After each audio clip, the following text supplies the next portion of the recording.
a dar comienzo a un miércoles más de Casipra. Así que buenos días a todos y todas, y es la primera vez que se conectan a este ciclo. Sepan que todos los miércoles a las 11 nos encontramos acá con algún tema que nos convoque, y bueno, que es un ciclo que venimos haciéndolo desde Casipra desde abril más o menos. Así que ya se lo pueden agendar para conectarse todos los miércoles a las 11, saber que acá hay un espacio de encuentro de comercio exterior, donde siempre tratamos de, si hay alguna novedad con respecto al tema, hablarlo al principio y después seguimos con el tema que nos convoca hoy, que es una experiencia exportadora de la empresa Indelval, que produce pisos de goma, y vamos a tener esta experiencia contada desde su propio protagonista, que es Carlos Camps, que es vicepresidente de la empresa, pero también el encargado de comercio exterior. Así que bueno, antes de darle la palabra a Carlos y que se presente, le voy a dar la palabra a Rodrigo y después a Juan Cruz. Bueno, buenos días, gente. Gracias por estar, gracias por participar. A nosotros nos hace muy bien tener este feedback con todos ustedes, porque nos va marcando el termómetro de cómo nos estamos sintiendo. El COMEX en cuarentena es muy distinto del COMEX normal de todos los días. Esta nueva realidad hace que nuestro comercio exterior funcione, porque no hay cómo detenerlo, porque tiene que ver con el comercio entre las naciones que producen, que exportan, que importan, en fin. Y en Casipra, con Laura tratamos de llenar un hueco que tiene que ver con la comunicación, con el día a día, con las novedades. Y en este caso nos dieron ganas de convocarlo a Carlos, que nos va a contar sobre cómo fue que una empresa que tuvo origen en Villa Madero, acá en el Gran Buenos Aires, llegó a donde llegó. O sea, es un poco sorprendente. Uno ve el devenir de Indelval y es como que, pucha, eso también sucede en la Argentina. Así que bueno, Casipra, 107 años, certificadora de origen a las exportaciones argentinas, disculpen, con un instituto donde preparamos especialistas en comercio exterior. Tenemos esta puesta en escena todos los miércoles a las 11. Lo que no entendí, ¿a quién vamos a escuchar primero? ¿Un ratito a Juan Cruz o de entrada a Carlos?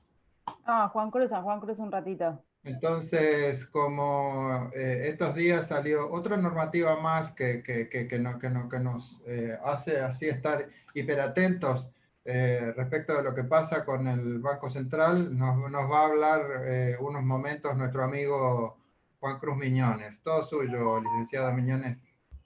Gracias, Ramiro, gracias, Laura. Buen día, ¿cómo están? Me gusta que me digan Rodrigo, perdón. ¿Cómo? Que me gusta que me digan Rodrigo, perdón. Dijiste Ramiro.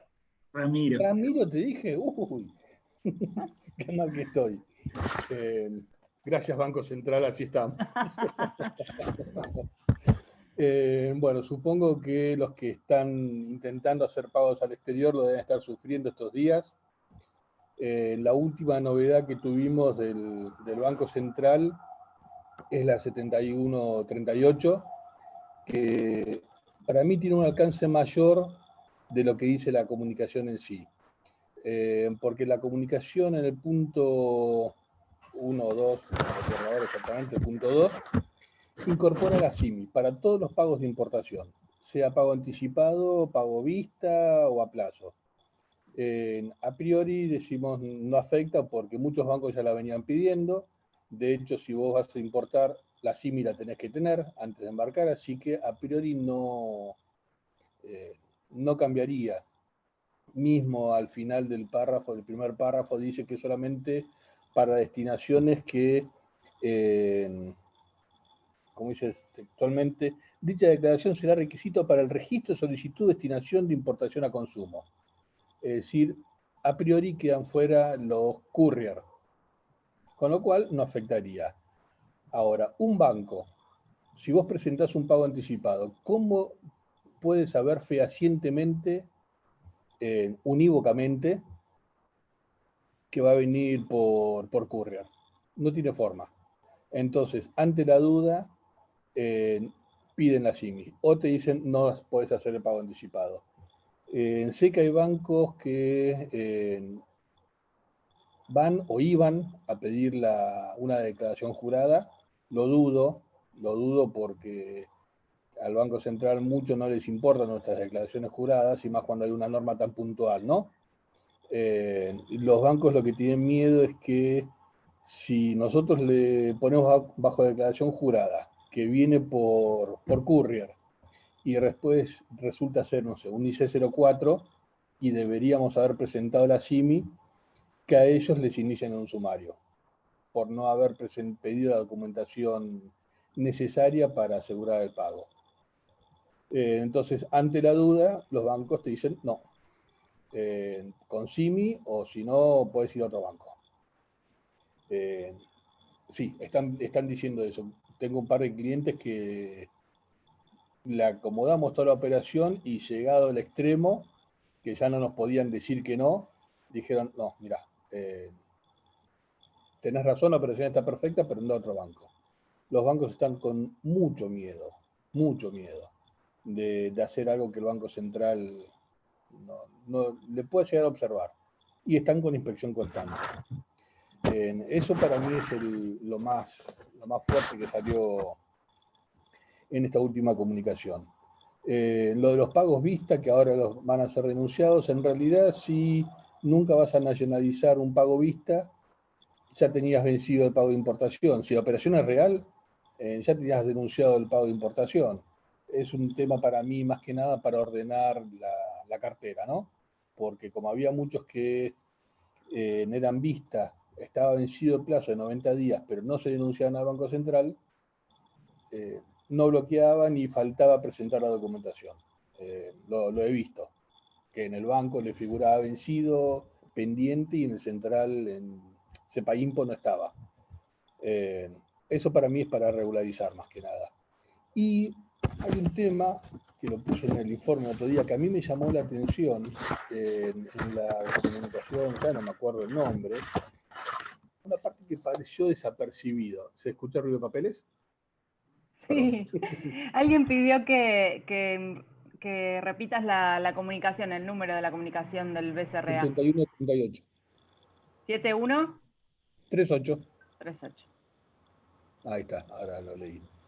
El otro día en la 7123, si mal no recuerdo, no muevo papeles, así Laura no me reta, hay un párrafo que dice que, la famosa cuenta corriente de la 7030, la deben conocer, la del punto 2, que se puede aumentar en un 50% si uno toma en cobros anticipados de exportación y prefinanciaciones de exportación. Es decir, si vos exportás y cobras anticipado o con prefinanciación, por el 50% de ese importe puedes aumentar tu cuenta corriente. Me hizo acordar la época que las automotrices exportaban granos, ¿no? La época del cupo. Pero, digamos, quedó muy desapercibido. No conozco ni uno que lo haya hecho, que lo esté planteando, pero la comunicación está muy claro. No sé cómo los bancos lo están aplicando, por lo que vi hasta ahora ni uno lo aplicó, es más, hasta había un par que estaban sorprendidos, que me decían, ¿en serio dice eso? Pasó desapercibido. Así bueno, y los bancos están tan terribles, están tremendamente duros para dejar pasar operaciones. Los particulares es muy difícil que puedan hacer un pago anticipado de importación directamente. Tengo despachantes que importan habitualmente y le han dicho que no, directamente le han dicho que no. Así que, pero bueno. Y para mí ahora para fin de mes se vienen cambios, porque hay plazos de todo esto que se impuso con la 7030 y la 7001 en la cuarentena, tiene una fecha de vigencia, que es el 30 de octubre. Y con la 7138, hay cosas que arrancan a partir del 2 de noviembre, como por ejemplo el tema de los vistas. Así que para mí a fin de mes va a haber como un reordenamiento. Veremos qué hay. Eso es todo por ahora.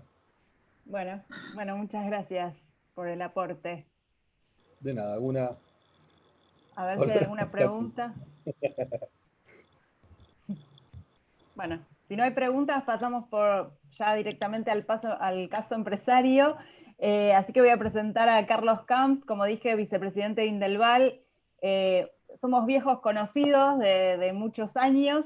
Es un caso que a mí me gusta contar, que lo uso en mis charlas de comercio exterior siempre, porque me parece que es un ejemplo de empresa que tuvo como objetivo algo grande o algo casi inalcanzable para pensarlo de una pyme argentina, pero que sin embargo, si todos, si nos esforzamos y hacemos el trabajo, se puede llegar a estos mercados, ¿no? Obviamente no es casual, no es fruto de la suerte, sino realmente de una investigación de mercado y de haber aprovechado una oportunidad. Esto no quiere decir que todas las pymes podemos exportar a China o a Medio Oriente, pero sí no tenemos que limitarnos, ¿no? En general, lo que nos pasa en comercio exterior o lo que veo muchas veces en las pymes es que nos atamos a estos mitos de exportar es muy difícil, exportar no se puede, cambia todo el tiempo todo, entonces no, parece que no podemos exportar. Y en realidad tenemos muchos casos argentinos para contar. Y creo que este ciclo un poco con Rodrigo creemos que tiene que ir mutando y Carlos va a ser como el principio de esta mutación, porque nuestra idea es empezar a trabajar mercados, empezar a hablar de mercados, tal vez volvamos a mercados latinoamericanos y después volvamos a países más lejanos, pero nuestra idea es esto, es acercarles información de mercado para que tengamos la oportunidad de pensar si estos mercados son posibles para nosotros y bueno, y casos empresarios para que vean que hay empresas argentinas que han puesto pies en esos mercados. Así que hoy inauguramos este nuevo ciclo con Carlos contando esta experiencia. Todo tuyo, Carlos. Bueno, gracias Laura. Buen día a todos. Bueno, como dijo Laura, soy vicepresidente de Indelval desde van a ser ahora 46 años. De eso vino de lo viejo, se refería a esa parte ya. Y estamos como empresa exportando desde 1978, si mal no recuerdo, en nuestras primeras exportaciones que fueron a Chile y a Cuba. ¿Y esto por qué no funciona? ¿Por qué no cambia? ¿Sí, vos? ¿Me pueden? Ahí Sí, cambia, vos. ahí cambia. Bueno, quiero primero decir más o menos que la empresa, Indelval, es una empresa familiar, es de la familia Rivarola. Contamos con 2 plantas industriales, una en Villa Madero, que es la planta originaria, y otra en el partido en Pilar, en el Parque Industrial Pilar. Tenemos unos 80 empleados, somos una pyme en el real sentido de la palabra. Tenemos en cantidad de 80 empleados entre personal de producción, administrativo, desde el presidente hasta el último empleado somos 80. Producimos unos 300.000 metros actualmente de pisos de goma anuales. Acá en la planta de Pilar es la planta en donde mezclamos la goma, digamos, hacemos el compuesto desde el caucho para transformar el caucho en goma. Primero se lo mezcla con las cargas, los aditivos, los colorantes, se lo lamina o se lo preforma, como es una tecnología que desarrollamos nosotros en los 90. Son 2 maneras distintas de laminar, y en la planta de Madero se hace la vulcanización y terminado. Este preformado que figura ahí en planta Villa Madero ya está en Pilar, ya eso hoy en día se hace en Pilar. Vamos al tema específico. En realidad, yo le conté hace unos 10 días a Rodrigo, nos pusimos a charlar un día y le conté que habíamos, después de 3 años de trabajo, habíamos logrado un contrato para vender piso para los trenes de la India. Y él quedó impactado porque dice, ¿cómo ustedes venden a los trenes de la India? Sí, digo, empezamos en el 2017 a trabajar y recién ahora conseguimos el primer contrato. Entonces eso lo tenés que contar. Le digo, bueno, pero yo no puedo contar cómo llegué a la India sin contar cómo llegamos a pensar en la India. Porque uno no puede pensar desde el vamos en vender a la India, sino que tienen que hacer todos los pasos previos. En realidad nosotros, como empresa, nacimos en el año 71, no lo voy a leer de ahí, pero empezamos a exportar. Mi primer viaje de exportación fue en 1978 a Chile, que llegué a un hotel y agarré las páginas amarillas y empecé a buscar piso de goma y empecé a llamar por teléfono. Esa fue, obviamente, eran los palotes en exportación.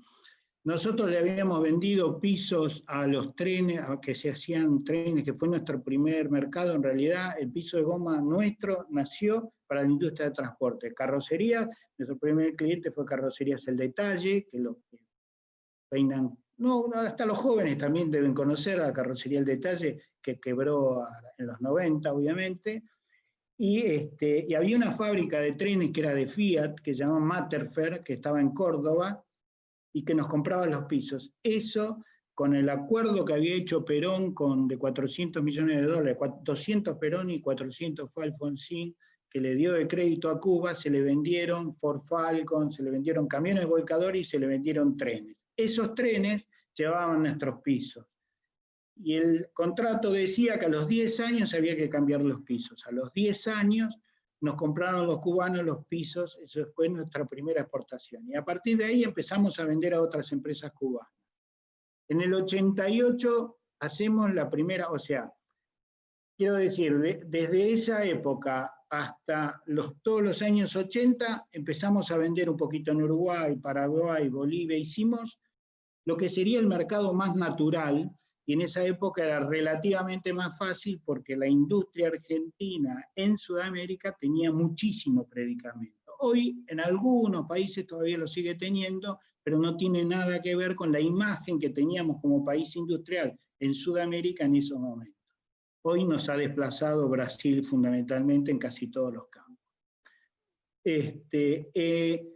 En el año 87 conocemos una gente interesada en vender en Estados Unidos, nos hacen un contacto, un agente, y entramos a venderle a una empresa que producía pisos plásticos, Kentail se llamaba, digo se llamaba porque es una de las que cayó con el tema de los juicios por el asbesto.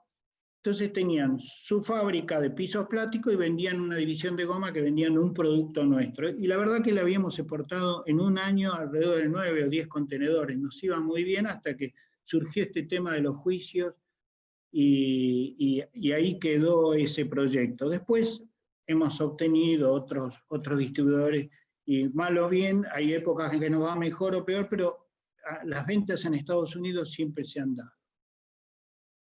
¿Dónde se produce el salto? Nosotros cuando vendemos en Estados Unidos empezamos a tratar de decir, bueno, si vendemos en Estados Unidos, ¿por qué no podemos vender en Europa? Entonces es así como tratamos de establecer contacto con una empresa y después de mucho buscar, nos contactamos con una empresa en Barcelona y empezamos al año, después de certificar y demás, empezamos a vender en España pisos deportivos para los salones múltiples, para los salones de las urbanizaciones. Cada urbanización tiene, que son 200 casas que hacen ese típico de construcción española, que tienen un gimnasio, por ejemplo, de 150 a 200 metros, y nosotros les vendíamos pisos para eso. Y solo en la Comunidad Valenciana había, en ese momento, 300 urbanizaciones en construcción, con lo cual estábamos hablando de una cantidad de 60.000 metros cuadrados potenciales de un piso de por sí bastante caro,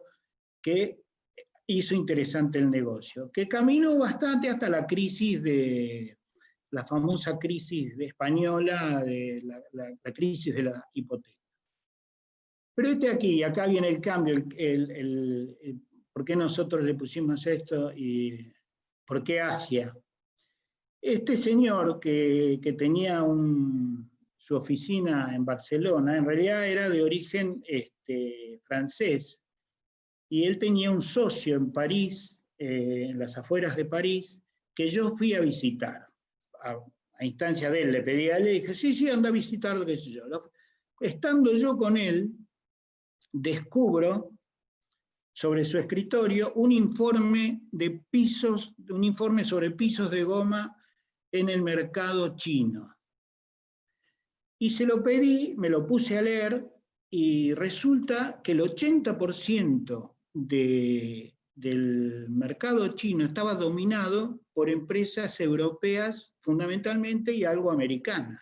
Entonces yo en ese momento dije, si yo vengo acá y trato de competir en Europa con los europeos, ¿sí? Estábamos en forma incipiente, mucho más en Estados Unidos, ¿por qué no puedo hacer lo mismo en China? Si lo único que tengo que hacer es competir contra los europeos y no contra los chinos. Obviamente tengo que llegar a los diseños y la calidad de los europeos, si no, no podemos ni siquiera hablar. Entonces, a través de este francés conseguí un agente que vivía en Hong Kong.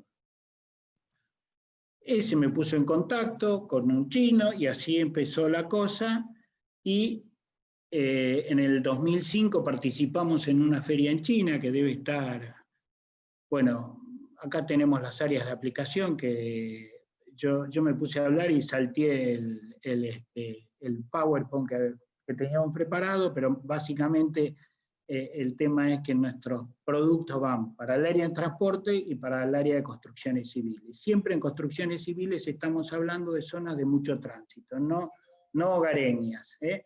Entonces, fundamentalmente lo nuestro es para hospitales y escuelas, es el 70%. Después tenemos aeropuertos, lugares en general, porque es un producto caro, de nicho, pero de altísima resistencia. Entonces se usa solo para lugares que requieran gran resistencia al desgaste, facilidad de limpieza y demás. El otro gran tema es el transporte de pasajeros y la parte deportiva. Las normas de calidad, después sigo con el otro relato, las normas de calidad son fundamentales para tener exportado, no solamente cumplir la norma, sino tenerla certificada. Si nosotros no tenemos certificado, no le podemos vender nada a nadie, y en general estamos mucho más obligados que un fabricante alemán de mostrar la certificación. El alemán pone que certifica tal y a nadie le pide que lo demuestre. Mientras que si nosotros vamos y cumplimos tal, lo más probable es que nos digan, ¿me puede mandar por favor el test respectivo que diga que usted cumple esta norma? Sí, como no, hay que mandárselo. Entonces, y tiene que estar certificado por laboratorios de renombre, o laboratorios que sean o europeos o americanos. Rara vez si yo certifico en Turquía, para no decir Argentina, si yo certifico en Turquía y mando ese certificado a China o a Europa, me van a decir, no tienen un certificado europeo, porque europeo, pero de europeo occidental, ¿no? Pertenecen, pero por lo menos una parte, pero no les sirve desde el punto de vista de la validez certificatoria. Una de las grandes ventajas del piso de goma es nuestra bandera, la sustentabilidad, obviamente, porque se utiliza de material renovable, está basado en caucho natural, no tiene PVC, nuestra bandera es Free PVC, que significa que no tiene plastificante, formaldehídos, metales pesados y otras hierbas. Se usan cargas naturales, piedras molidas, en definitiva, caolines, carbonato, esas son las cargas, son sacadas de la naturaleza, molidas y puestas en el producto. Nosotros damos 10 años de garantía, pero la vida útil de nuestro producto es mayor a 30 años, y tenemos todas las certificaciones necesarias. Este es el grupo. Bueno, acá así me voy a parar, porque vamos a seguir con el relato anterior. Una vez conseguido el contacto con los chinos, invitamos a los chinos a venir a la Argentina, vinieron, conocieron la planta, vieron nuestra potencialidad, la calidad de los productos, les mostramos todo y firmamos un acuerdo por 3 años para que ellos distribuyan nuestros pisos en China. Y a los 2 meses entró la primera orden para hacer un hospital en Shanxi de 25.000 metros. Nosotros habíamos hecho un hospital de ese tamaño hacía unos años, poquitito más grande, en Cuba, en Tope de Escollantes, en una región de Cuba, pero para nosotros era un golazo, una cosa, bueno, ahí empezó la saga. Hoy en día en China tenemos más de 40 hospitales hechos, tenemos plantas de energía, tenemos bibliotecas, escuelas, pero fundamentalmente nuestro negocio más importante es el tema hospitalario.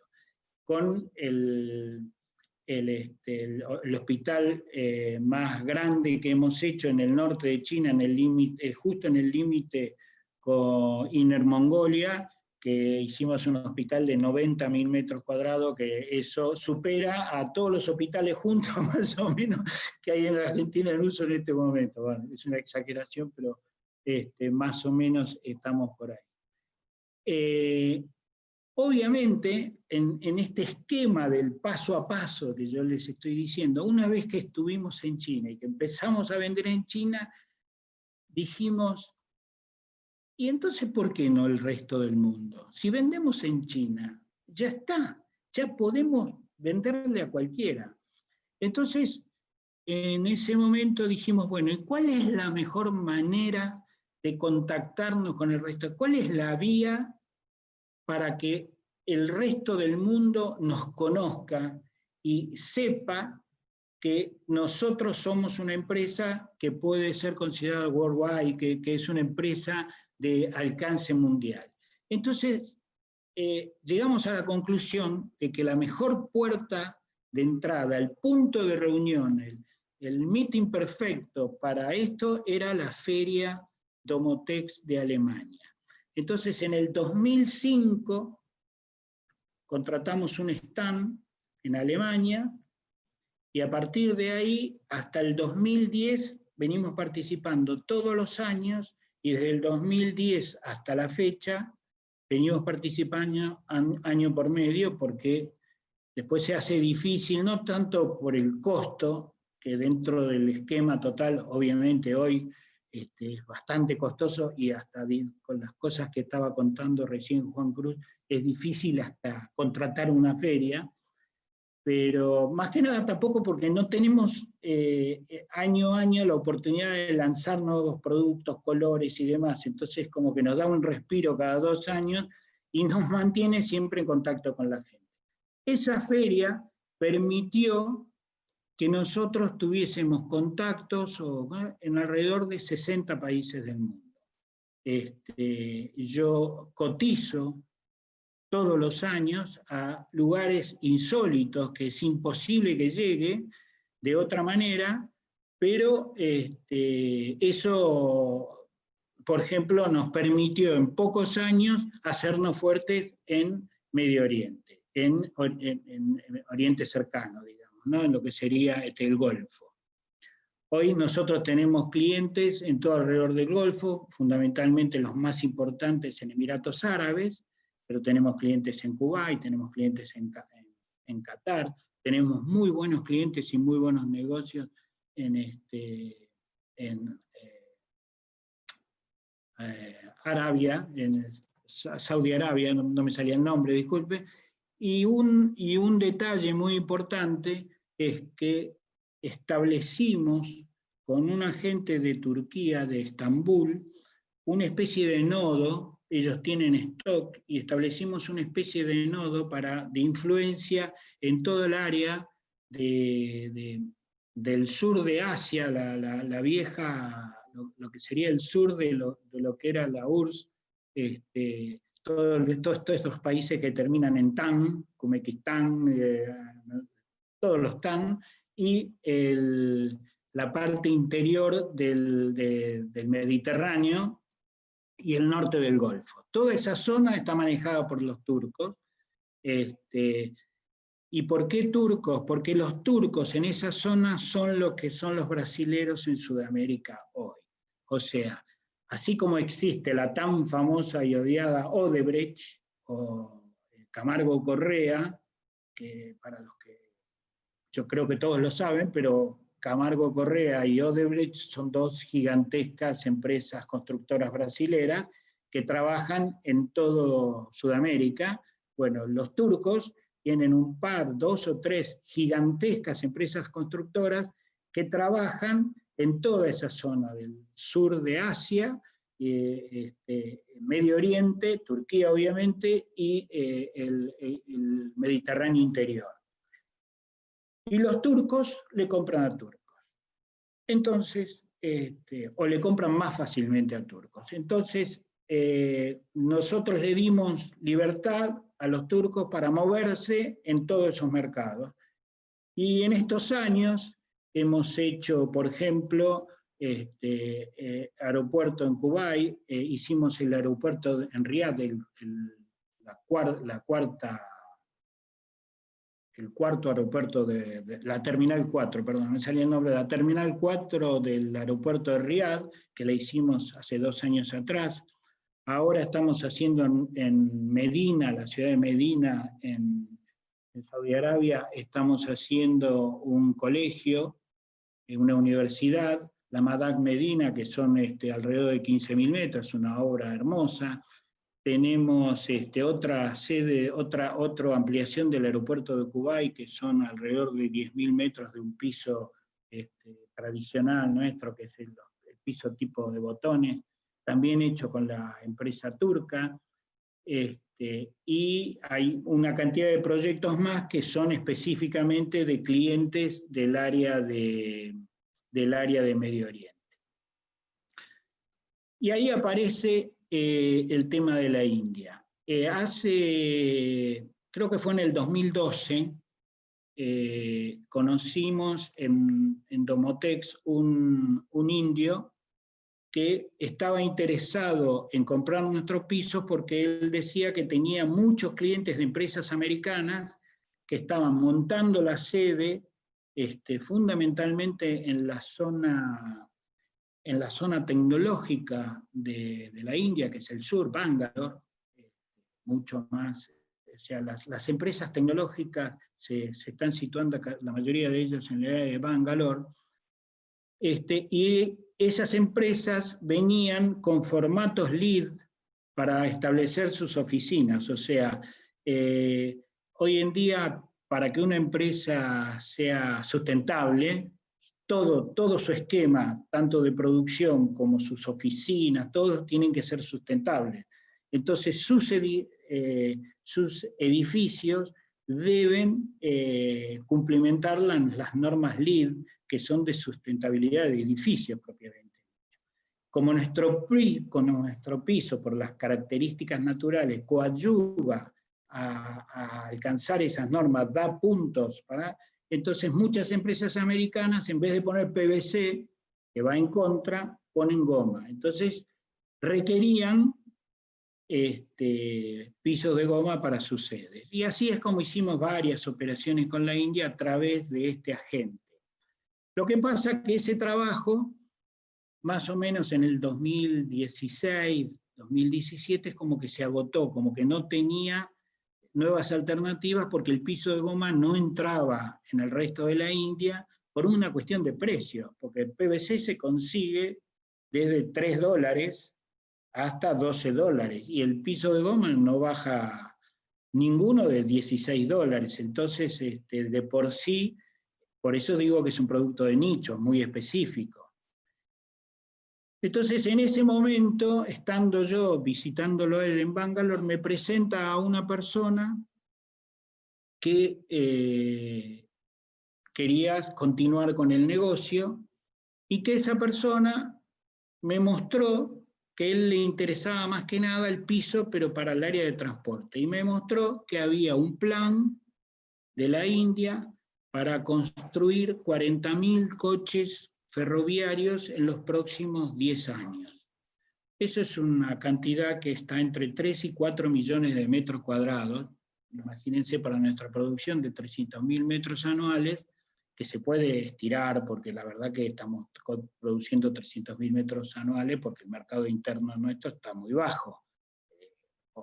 Podríamos producir más, obviamente. Bueno, y ahí empezamos a trabajar. Entonces, la primera cosa que conseguimos fue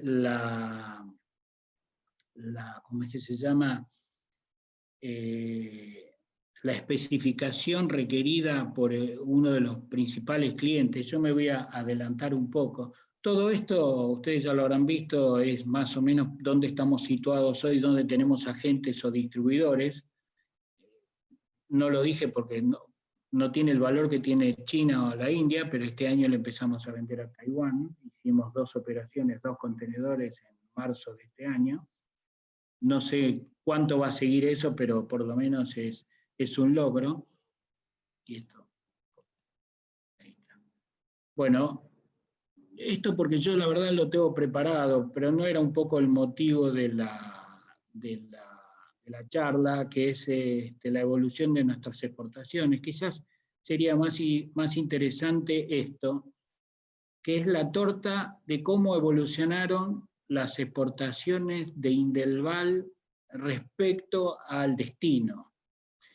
En el año 2003, que no le estábamos vendiendo ni siquiera a Estados Unidos en ese momento, porque había pasado lo de Kental y demás, en el año 2003, el 100% de nuestras exportaciones fueron al Mercosur, Sudamérica, ¿sí? O sea, porque le vendíamos a Perú, por ejemplo, que no forma parte del Mercosur, ya le estábamos, creo, vendiendo a Venezuela, pero no salíamos de Sudamérica.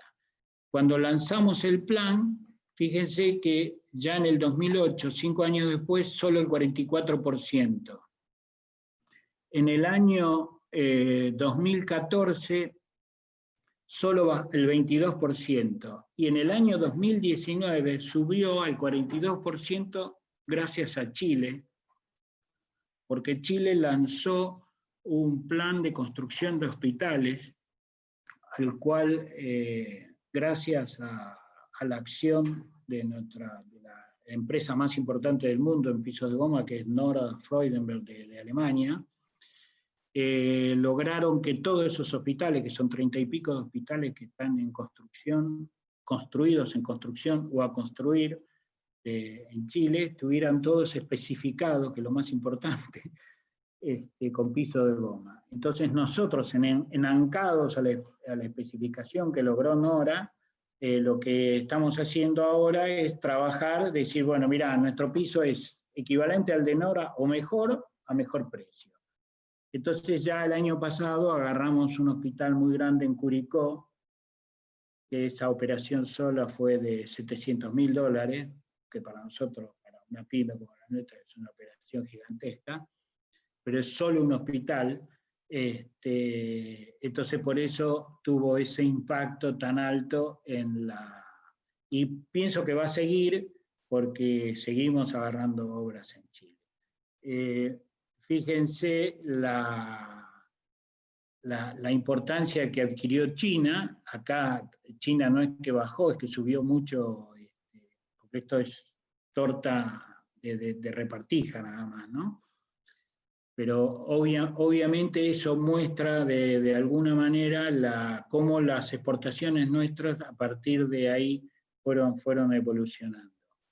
Estos son, en el último lustro, las exportaciones, el 41, esto ya es sumado 5 años, el 41,7% de nuestras exportaciones fueron a China, y el 15,6% fueron a Chile, el 6,5% fueron a Turquía, el 6,8% a la Emiratos Árabes. El resto,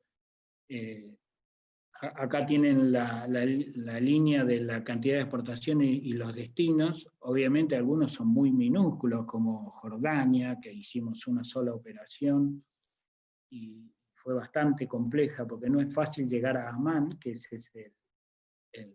todo el que se dedica a exportar desde esta parte del mundo, rápidamente aprende dos cosas, sobre todo estando en Europa, ¿no? Que cuando le preguntan a uno, ¿dónde hacen esto?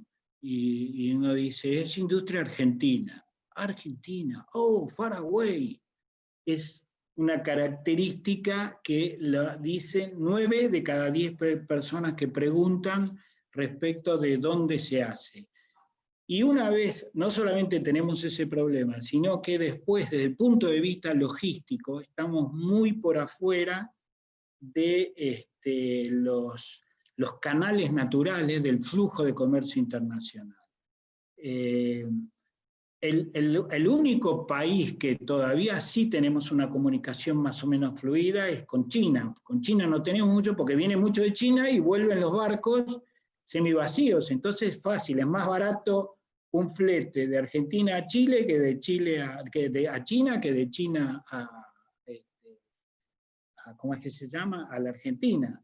Pero cuando salimos de ese vía natural y queremos ir a cualquier otro lugar, o sea, las vías naturales son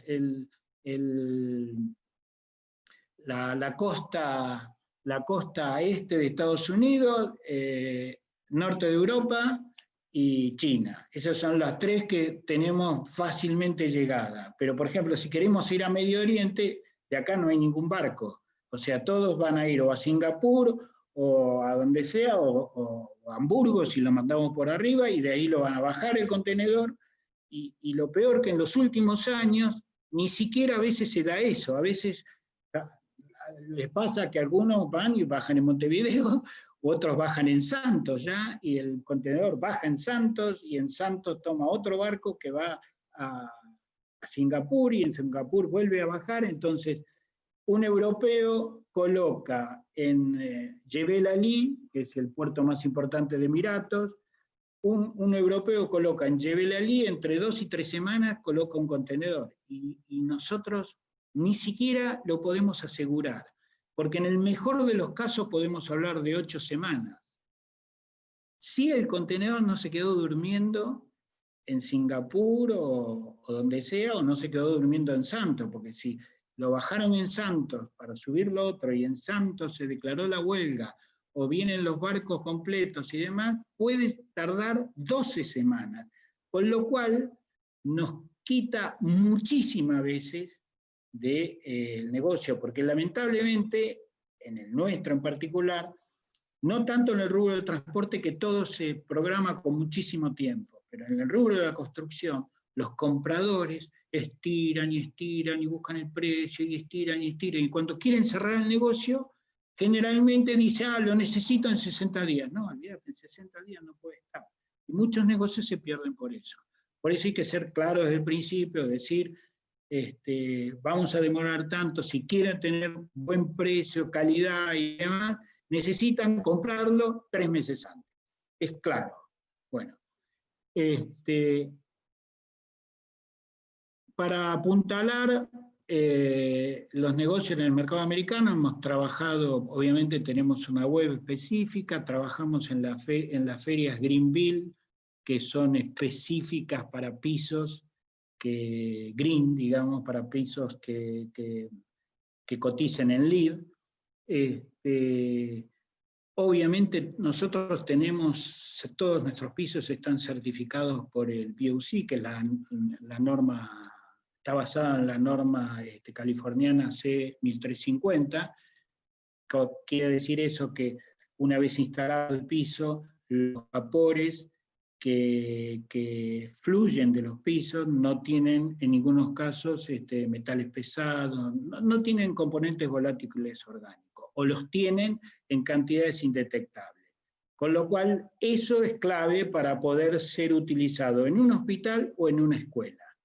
No es tan necesario para un aeropuerto, pero si yo quiero instalar en cualquier hospital del mundo, o en cualquier, que no sea Argentina, acá podemos poner cualquier cosa, en cualquier tengo que certificar la norma C1350, es lo mismo que para un colegio, si no es imposible certificar. No es difícil certificarla, es plata, es inversión, ni siquiera es gasto, es una inversión a largo plazo.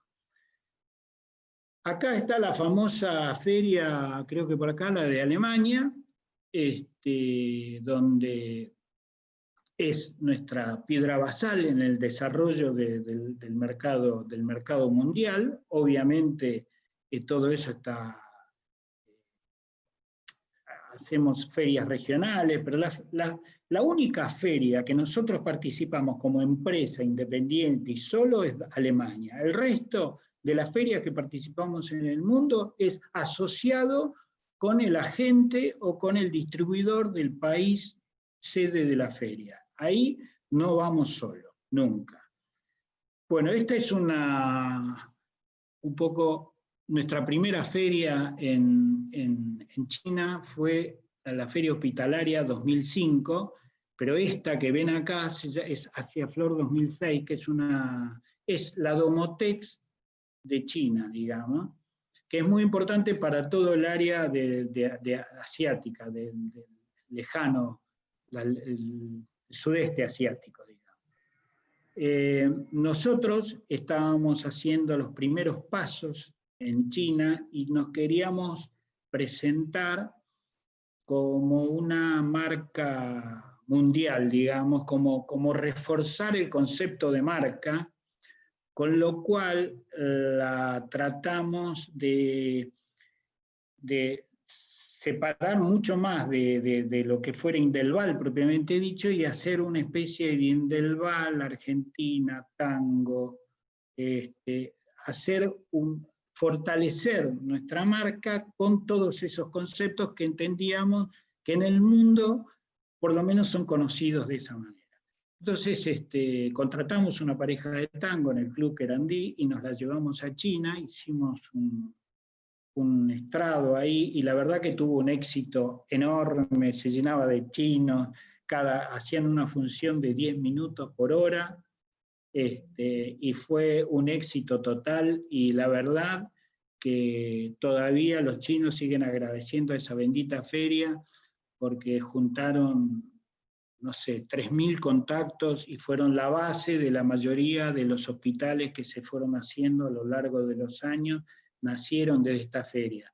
Obviamente en el 2007 la volvimos a hacer, pero ya sin el tema de tango y demás. Y después ya, recién en el 2018, acá está figurada acá abajo, la volvimos a hacer, a pesar que los chinos sí seguían participando ellos, presentando nuestro producto, pero no íbamos nosotros en la feria hospitalaria que se hacía cada 3 años. Acá tengo Sí. Acá tengo unas preguntas. Bueno, acá Fernando, para que se me fue, acá. Fernando Benito Núñez dice, es una empresa increíble, tuve la suerte de viajar con ellos a Dubái con el señor Omar Rivarola y son un ejemplo de trabajo.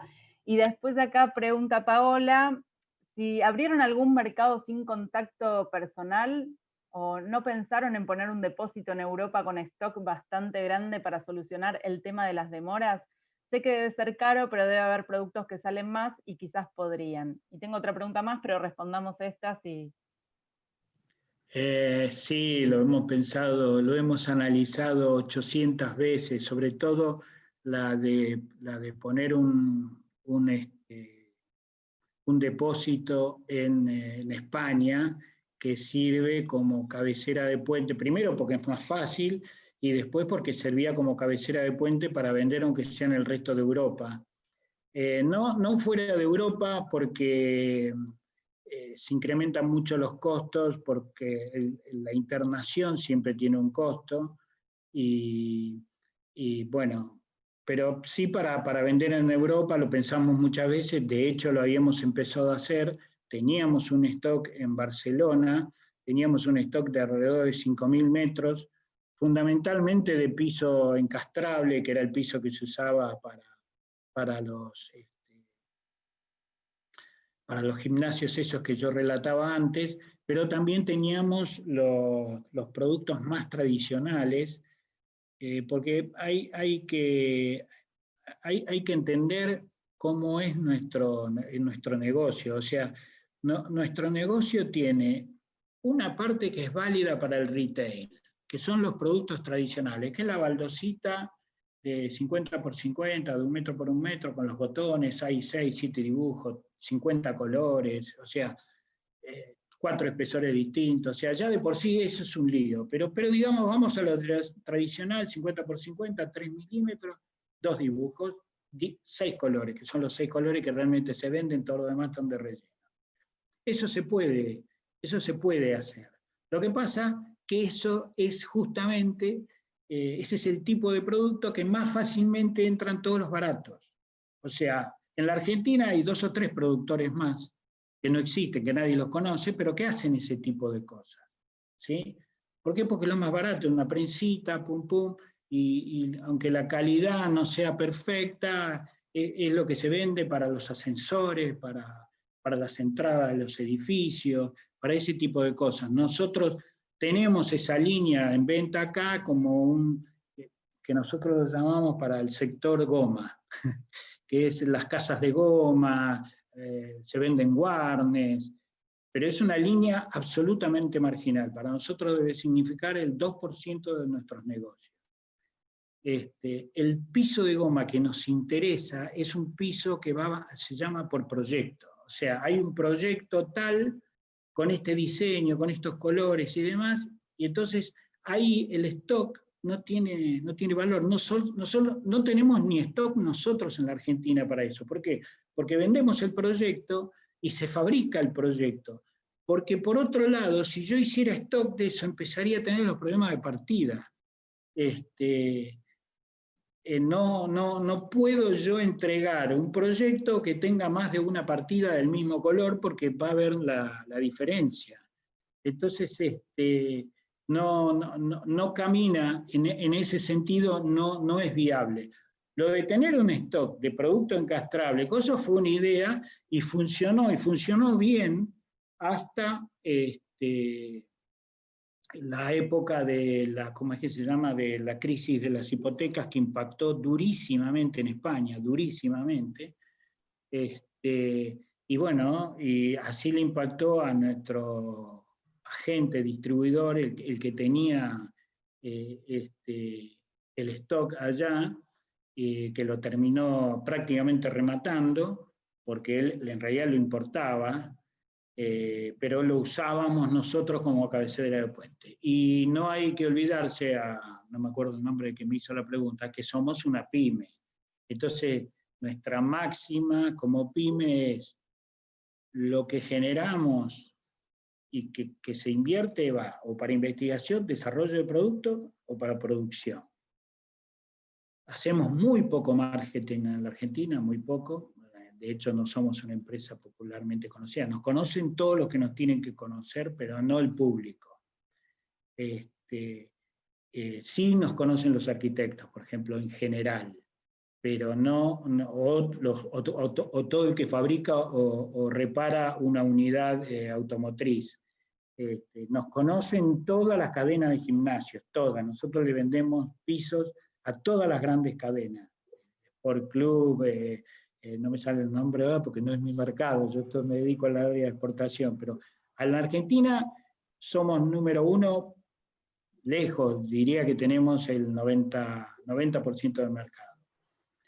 Pero todo lo que nosotros generamos está dedicado al desarrollo del producto y hay un costo de desarrollo del mercado.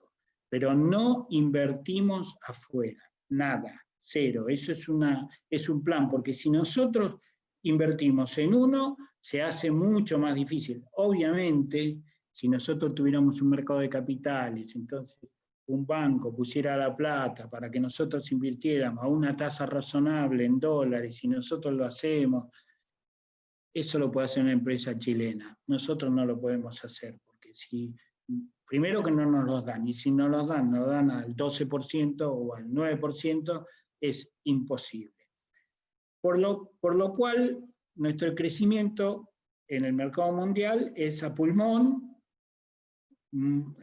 Obviamente tenemos un montón de clientes en el exterior, porque alguien dijo si todo era presencial, digo no, tenemos un montón de clientes que ni siquiera los conocemos, así personalmente. Yo, por ejemplo, todo en el área de Centroamérica, casi todos los hospitales que se diseñan hoy en Costa Rica, en El Salvador, en Nicaragua, en esos 3 países fundamentalmente, están especificados con nuestro producto.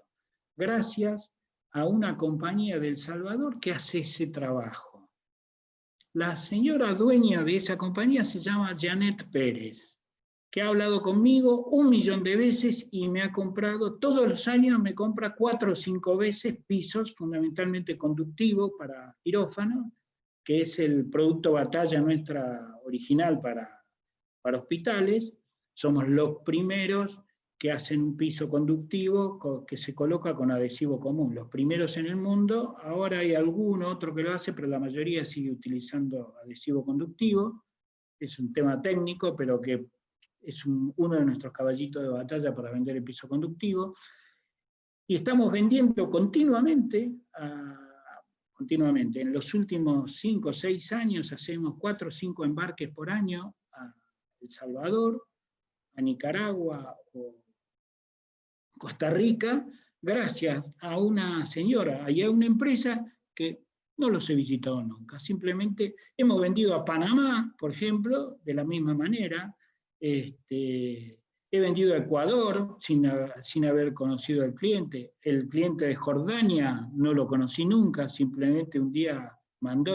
Y sucede, bueno, eso es por presencia en los medios, por pagarle a Google para aparecer, obviamente.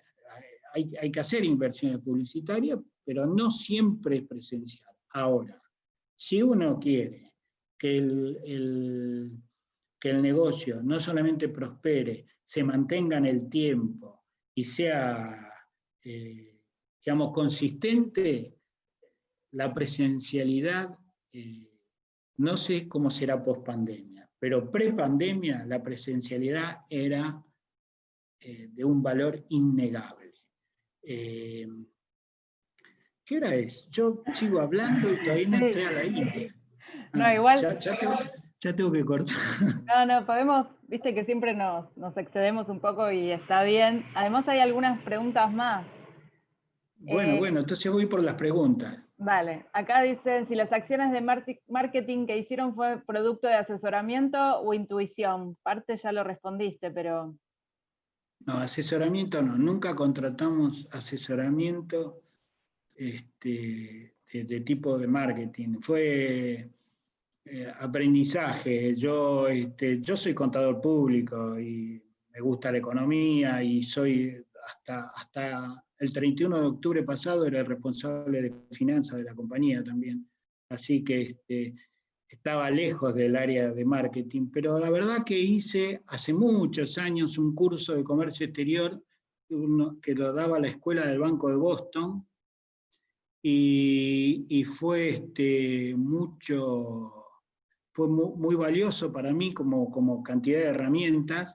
Después fui a algunos cursos que daba, yo soy cliente del Banco Credit Coop, o la empresa es cliente del Banco Credit Coop de la época que el banco todavía era cooperativo, o sea que, y aquellos que trabajen con el Banco Credit Coop, que por ahí alguno hay acá, de la época de Mártires, estoy hablando del jefe de comercio exterior del Banco de Credit Coop histórico, que ya no está más.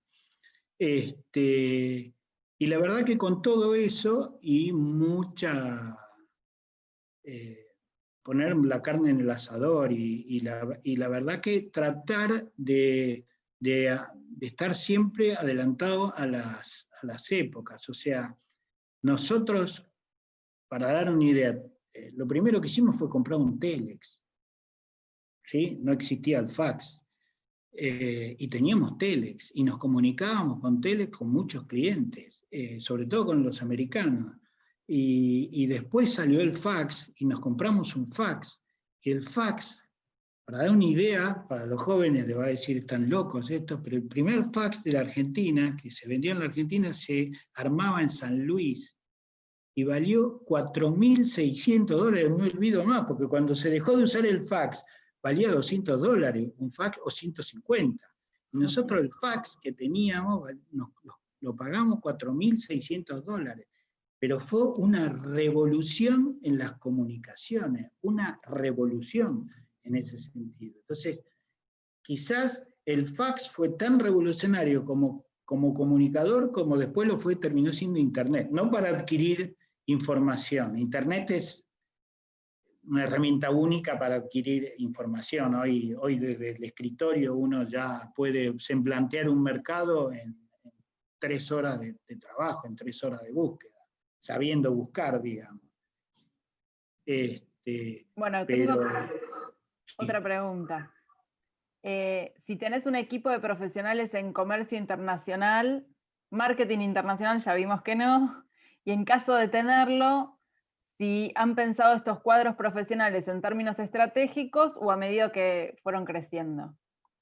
No, nada de eso, nada de eso. O sea, vamos a ser sinceros, no, yo me dediqué a esto, ya les digo, en el año 78, cuando empezamos a trabajar, voy a contar una anécdota, traté de ser corto, me mandan un fax yo no sabía inglés, entonces me mandan un fax de Estados Unidos pidiéndome hacer determinada cosa en determinado tiempo. Entonces se lo doy a una secretaria que yo había contratado que hablaba inglés y le dije, traducímelo. Me lo traduce y yo le contesto, le escribo a mano alzada, diciendo, sí, te lo podemos hacer en 3 semanas, podríamos embarcar en la 4ª semana, una cosa así. Y le mandamos por fax la respuesta, y pasan los días, y no pasa nada. Entonces yo le hago preparar un fax diciendo qué pasa con la oferta que le habíamos hecho, y qué sé yo. Y el tipo me contesta diciendo, pero si vos me dijiste que no lo podían hacer. Entonces mi empleada, que yo creí que sabía inglés, había puesto we can't, había iniciado con, no sé dónde lo había copiado, y había dicho, nosotros no podemos hacer en 3 semanas. Entonces yo dije, no, esto es ridículo. Entonces al otro día me anoté en un curso de inglés y estuve 10 años estudiando inglés, porque yo lamentablemente en el secundario, yo había hecho francés en la Alianza Francesa, hablaba y traducía francés, hablaba fluentemente, pero no me sirve para nada el francés. En el comercio no sirve para absolutamente nada. Entonces me puse a estudiar inglés y ahí tomé autonomía. Recién ahí tomé una autonomía total. ¿Qué equipo tenemos? Bueno, nosotros tenemos una persona en el área de logística de papeles, digamos que es la que hace las comunicaciones con el forward, con el despachante, hace las facturas y todo eso. Tenemos una persona específica en el área del packaging, porque obviamente hablar de exportaciones y contar esta historia es no contar probablemente todas las cosas más jugosas que necesita una empresa, las más importantes, que es la modificación de productos, acomodar los productos a cada mercado, acomodar los colores, cambiar las colecciones, acomodar el packaging. O sea, exportar es un aprendizaje enorme para el mercado interno. O sea, nosotros envolvíamos los rollos de una manera determinada y le dejaba una memoria y los envolvíamos con una cinta, paletizado, y así lo mandábamos. Y nosotros empezamos que la madera tratada, el palet tenía que ser de cartón, que los rollos como afuera no se usa adhesivo de contacto que tienen tag inicial fuerte, se usan adhesivos que son buenísimos, pero de bajo tag inicial. El rollo no puede ir con memoria, entonces se empezó a envolver al revés, pero al volver al revés queda expuesto al sol, entonces se los envuelve con un plástico negro que los tape y impida que los... Y todo eso, más los colores, más las colecciones, más cada país le gusta tal color o tal otro, todo eso hace que vos tengas que modificar la compañía al requerimiento del mercado. eso de que nosotros queremos, si yo hago esto y me sobra y lo voy a vender, yo no digo que no haya productos que no se pueda hacer, es probable. Pero yo aprendí en estos años primero, acomodate a ese mercado. Y segundo, no vayamos con cualquier cosa, porque cualquier cosa la hacen los chinos, o la hacen los indios, ahora la hacen en Vietnam, o la hacen en cualquier país del sudeste asiático. Tenemos que ir con algo diferenciado, algo que tenga un toque que sea más difícil de hacer o que lo haga un poquito más caro y que tenga sentido que lo podamos vender nosotros. Ese es el equipo nuestro, no es más. Somos 5 personas. Tengo a alguien que colabora conmigo en el área comercial, sobre todo para las ferias, y damos muchos seminarios. Viajamos por lo menos 2 o 3 por año en distintas zonas del mundo, donde hacemos seminarios de instalación, seminarios de cómo vender el piso, de dónde están las diferencias con el PVC y demás, seminarios para vendedores. Y como es mucho, a veces mucha, qué sé yo, por ejemplo, vamos a Emiratos Árabes, y Emiratos son 7 Emiratos, de los cuales la compañía tiene sede en 4 de los Emiratos, y hay que ir a dar a los vendedores de cada una de esas sedes la charla, que dura generalmente 2 horas. Y a veces damos 3 charlas en un solo día, en inglés y contestando, y uno queda demolido. Entonces, para esas ocasiones, en esos casos me llevo a algún colaborador. Y para las ferias, obviamente, porque el stand, nosotros compramos el stand en Alemania, por ejemplo, y el stand ya está preparadito, los alemanes son un lujo. Después hay que revestirlo. Nosotros le ponemos piso de goma, pared de goma, todo, y eso lo hacemos nosotros, porque somos pymes. Yo no puedo pagar a alguien para que lo instale. Entonces vamos, 48 horas antes, preparamos el stand, nos bañamos, ponemos el trajecito y empezamos a ser vendedores y demás. Así funciona. Bien. Igual tenés una licenciada en comercio internacional trabajando también, ¿no? ¿Zulema? No sé si Zulema, ¿no? No, Zulema tiene muchos cursos hechos, sobre todo los del Banco Credit Corp, cursos de legislación bancaria, pero se me jubiló Zulema. Ah, ok. Ahora está Karina y está aprendiendo. Sí, se jubiló. Zulema empezó a trabajar conmigo a los 16 años. Wow. Y ya se jubiló, así que cuando decís esa vieja mitad, la parte vieja la pongo yo, no vos. Bueno, pero yo ya tengo canas. Bueno, acá hay otra pregunta. Vamos a hacer esta última y seguimos así. Sí, igual me falta 2 segundos. Bueno. Fernanda pregunta, dadas las actividades de la empresa orientadas también al sector de la salud y del transporte público, ¿han participado en licitaciones públicas en el exterior o han tenido problemas para ello, atento a la falta de acuerdos internacionales de la Argentina y el Mercosur en esta materia? Sí, el tema el Mercosur tiene históricamente, más allá de que ahora cambie un poco Brasil con el tema de Bolsonaro y demás, pero históricamente el Mercosur nació como una unión política aduanera, no monetaria lamentablemente, pero como una unión aduanera para continuar esas políticas de protección que tenía cada país individualmente. Argentina era un país, sigue siendo un país que se protege muchísimo, y el Mercosur no dejó de ser un esquema en ese sentido, pero entre 4 países. Eso hace que, por ejemplo, doy un caso, participando en no nosotros directamente, nunca nosotros directamente, pero a través de nuestro distribuidor en México, en el nuevo aeropuerto de Ciudad de México, una obra gigantesca, son cerca de 120.000 metros de piso de goma encima de 6 milímetros, estamos hablando de una obra de $7 millones, una cosa así, o sea, Estaba especificado con el producto alemán, obviamente, y nosotros atrás de eso.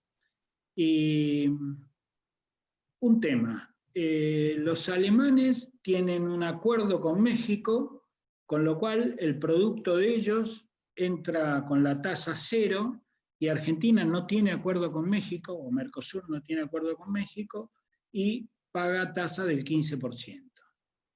Ese tema se produce en muchísimos lados, en muchos. No lo tenemos ni con Estados Unidos ni con Europa, porque entramos dentro de ese acuerdo de nación más favorecida o menos favorecida, entonces entramos con tasa cero en general, pero sí con los países, digamos, fuera de esos, más periféricos. Entonces ahí se nos plantea, y Chile, digamos, me acuerdo que tenía ese problema en algún momento, lo planteaban en uno de los tantos viajes en China, tenían ese problema con los vinos chilenos, entraban a China con el acuerdo a tasa cero y los vinos argentinos pagaban una tasa. O sea, ese es un tema recurrente, más allá del tema logístico que expresaba antes. Pero bueno, la realidad es que eso no lo podemos cambiar nosotros.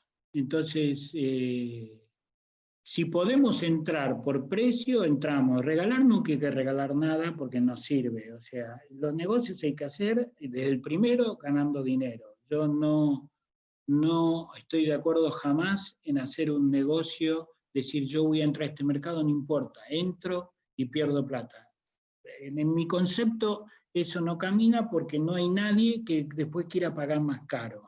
Si vos tenés un distribuidor y le decís, mira, te vendo esto, pero después te lo voy a cobrar más caro, te dice, bueno, véndemelo a esto, pero después no te lo va a pagar más caro y vos no lo vas a poder seguir haciendo el negocio. O sea, el negocio tiene que ser viable porque tu producto es competitivo y tiene calidad. Si vos lo tuviste que bajar más, es porque no es competitivo, entonces no sirve. Bueno, eso es todo. Termino con la India. Bueno, a partir de aquel bendito mensaje que me dio el nuevo agente, empezamos a trabajar con estos 4 clientes, que son los mayores productores en la India, que son Alstom, que todo el mundo la conoce, de origen francés, es la que produce el TGV, Bombardier, que es la empresa canadiense que entre otras cosas produce aviones, Airflow, que también es una empresa internacional, productora entre otras cosas de coches ferroviarios, y Universal Engineering, que originaria es de Estados Unidos, pero más que nada ahora está basada en la India.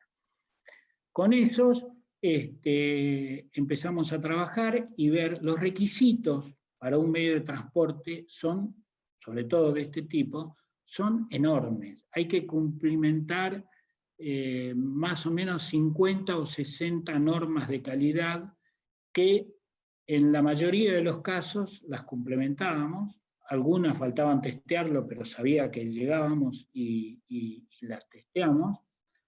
Pero había 2 en particular que eran más complicadas, que eran la resistencia al fuego y la norma de deslizamiento, que es la N45. Como verán, en la India se basan con normas europeas. Esto es, el cholulaje es mundial. Más allá del que en India haya normas indias, cuando hacen este tipo de requisitos, ponen directamente las normas europeas. La norma de fuego, la N45545, trata 3 temas. El flujo radiante crítico, que significa a qué temperatura el piso toma ignición, la densidad óptica de humo, eso lo dice por sí, cuán denso es el humo que genera, y la toxicidad de esos humos. Esos 3 están basados. Hay 3 categorías para eso, que serían la categoría HL1, HL2 y HL3. Normalmente todos los trenes del mundo exigen HL2. y nuestros pisos, nuestro compuesto estándar, el que hacemos todos los días para los hospitales, ¿verdad?, es equivalente a HL2. Pero en la India están requiriendo, en algunas líneas, no en todas, HL3. Y justo cuando empezamos con Alstom, en esa operación pedían HL3.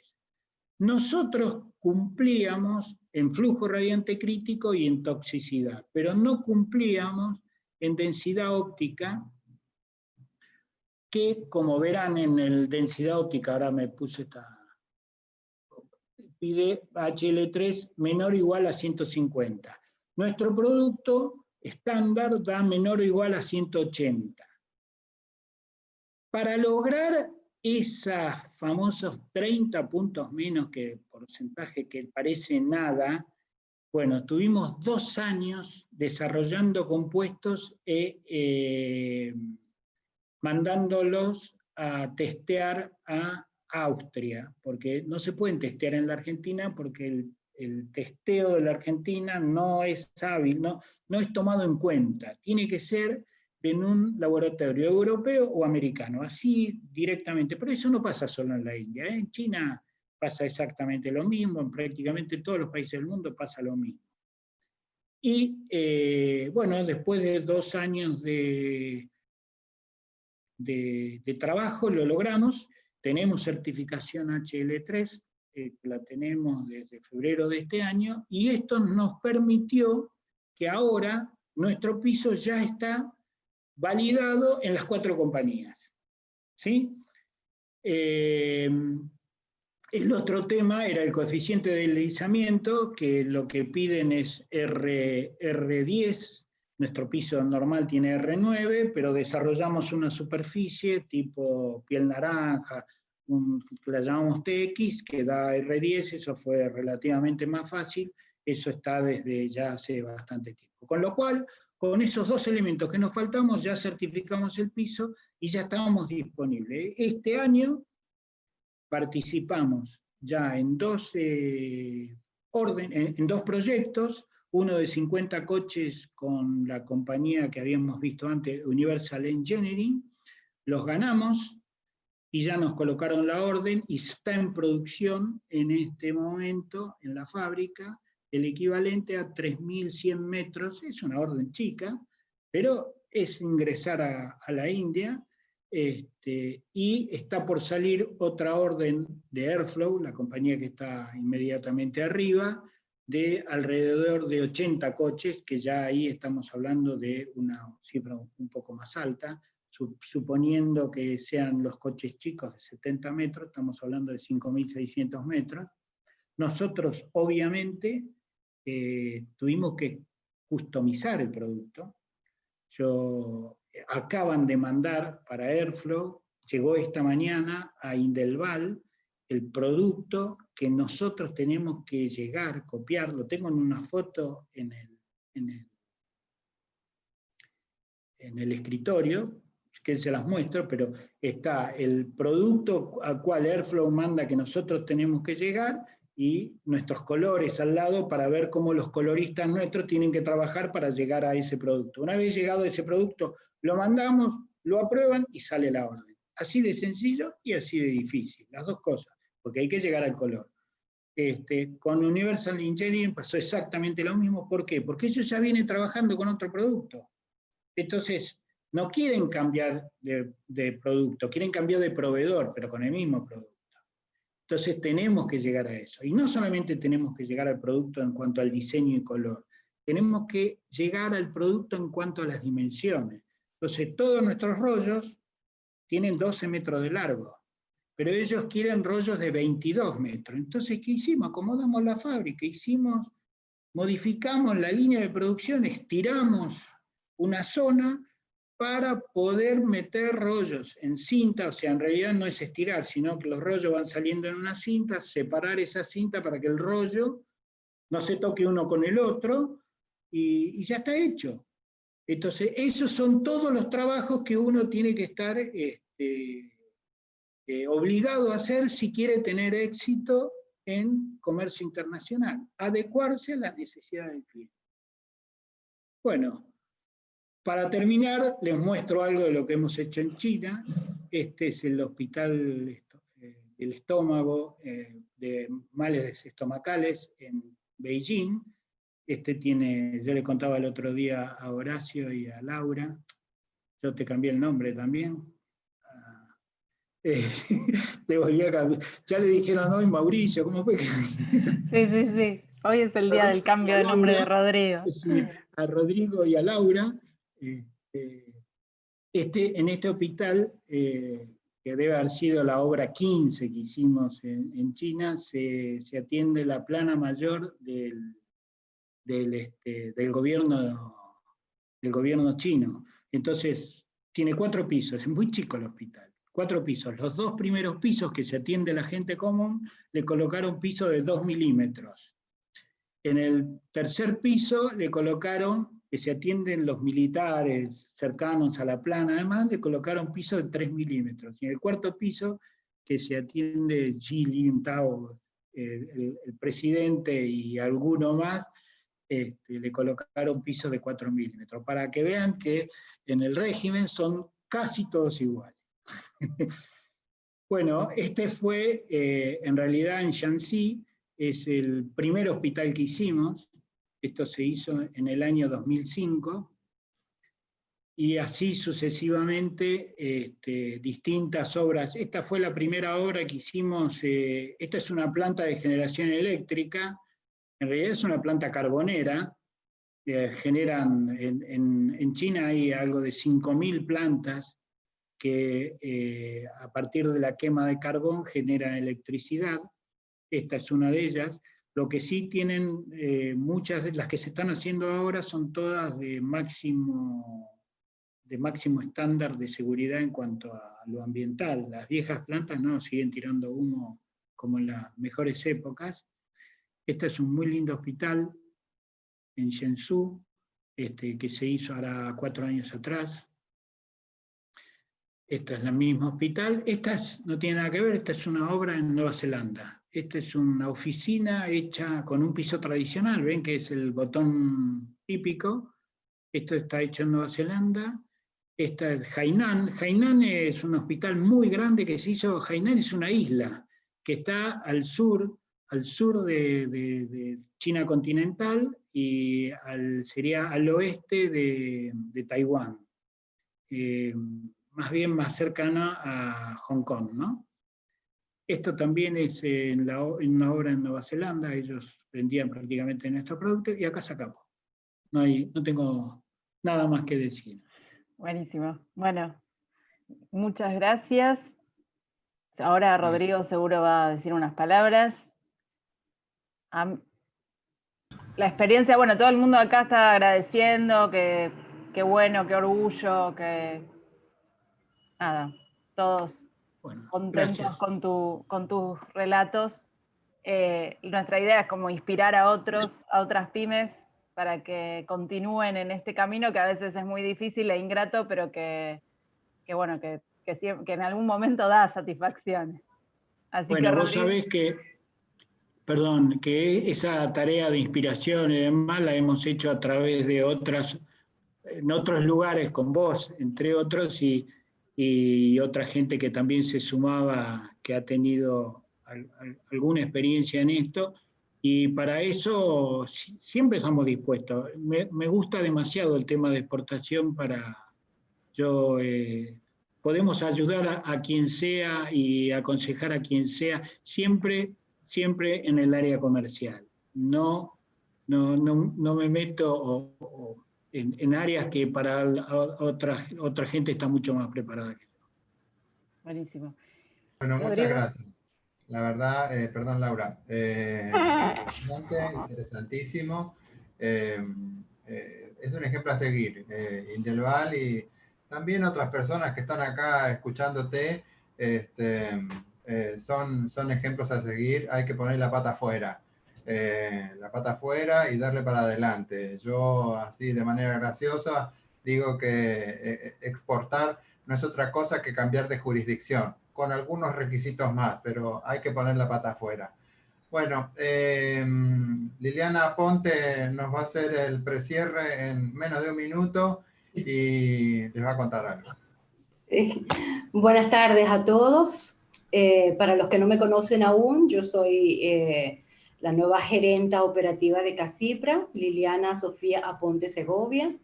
Y quiero agradecerle ante todo a Laura y a Carlos por esta excelente exposición y bueno, y a todos por participar de este espacio interactivo que nos permite compartir información de interés.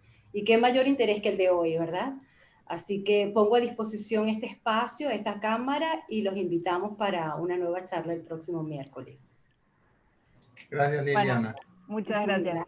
Yo voy a vender, tengo que vender la próxima charla. Vamos a hablar de los acuerdos comerciales. De hecho, está Fernanda Vázquez participando hoy de esta charla, digamos, como oyente, porque la próxima charla vamos a hablar sobre temas de acuerdos comerciales. No vamos a hablar de los acuerdos comerciales que tiene Argentina, sino más bien de los alcances que tienen los acuerdos, porque en general nosotros hacemos hincapié o estamos atentos en temas de aranceles, pero hay muchas otras cosas que se negocian en los acuerdos que también nos pueden ayudar para hacer negocios. Entonces, esta va a ser nuestra primera charla con Fernanda para hablar de esos temas. Lo cual, nada, agéndense, miércoles a las 11, nos vemos. No sé, Rodrigo, si querés cerrar algo, pero... Listo. Gracias, listo. Carlos. Nos vemos, Carlos. gracias. Hasta luego. Gracias. Chao, Hasta luego. chao.